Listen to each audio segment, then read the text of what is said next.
कि आखिर वो लोग प्रधानमंत्री नरेंद्र मोदी को फिर से बनाने के लिए इतने उतावले क्यों हैं। कुछ दिन पहले नरेंद्र मोदी को प्रधानमंत्री नहीं बनाना चाह रहे थे। नीतीश कुमार जी क्या कह रहे थे कि MIM क्या है, बी टीम है। तो सबसे बड़ी बात यह है कि जो जिनके दांत मैले हों उनको दूसरे के दांत की तरफ देख करके उसकी मजाक नहीं बनानी चाहिए। हो सकता है कि वो बेचारा मजबूरी में उस दांत को साफ न कर सका हो, लेकिन ये हकीकत है कि आप बराबर साफ भी कर रहे हैं लेकिन गंदगी आप ही के दांत में है।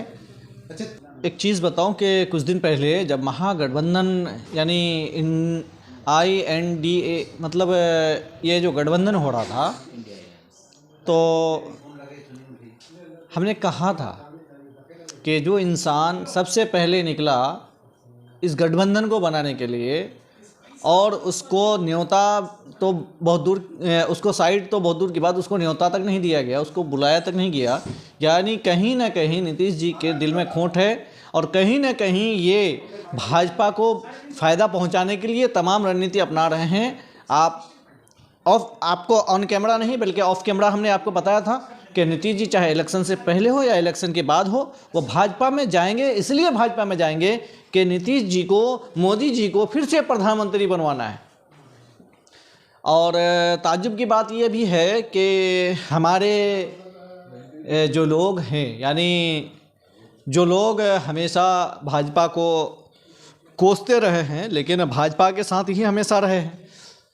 कुछ दिन पहले अमोर के अंदर एक प्रोग्राम हुआ था जो भाजपा से देश को बचाने के लिए पूरी रणनीति अपनाई गई थी, और फिर आज सुनने में आ रहा है कि ये लोग फिर से वही राग लाप रहे हैं। लेकिन हकीकत ये नहीं बता रहे हैं। उन लोगों को ये आवाम के सामने जाहिर करने की ज़रूरत है और करना चाहिए कि आखिर वो लोग प्रधानमंत्री नरेंद्र मोदी को फिर से बनाने के लिए इतने उतावले क्यों हैं।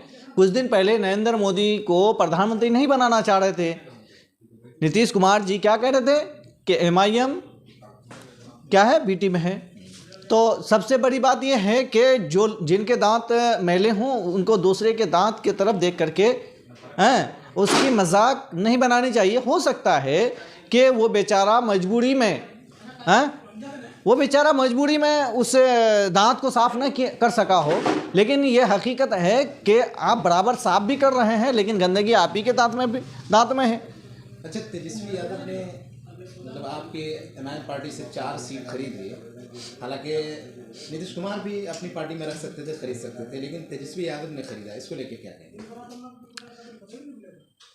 देखिए, बात यह है कि नीतीश कुमार जी को तब तकलीफ़ हुई थी और भाजपा से अलग हुए थे जब मिजोरम के अंदर शायद उनके MLAs खरीदे गए थे, तो वो गठबंधन तोड़ दिए। अब जहाँ तक सवाल यह है कि MIM के 4 विधायक को खरीदने वाली बात, इसमें तमाम पार्टियों ने सहयोग किया है भाई। और इसीलिए कि कोई भी पार्टी, चाहे वो RJD हो, जदयू हो, कांग्रेस हो या और दिगर भाजपा हो, कोई भी पार्टी हो, ये नहीं चाहते हैं ये लोग कि कोई जो भी बातें हो रही हैं, जो भी चीज़ पार्लियामेंट या विधानसभा के अंदर लाई जा रही हों, उन तमाम चीज़ों से किसी को अवगत कराया जाए या उन चीज़ों को लोगों के सामने लाया जाए। बल्कि ये लोग चाह रहे हैं कि चुपे चाप, आपने देखा कि बाबरी मस्जिद के ताले लगे, दौरे इक़्तिदार कांग्रेस, ताले खुले, दौरे इक़्तिदार कांग्रेस, मूर्तियां रखी गई, दौरे इक़्तिदार कांग्रेस, और उनको शहीद भी किया गया, दौरे इक़्तिदार कांग्रेस।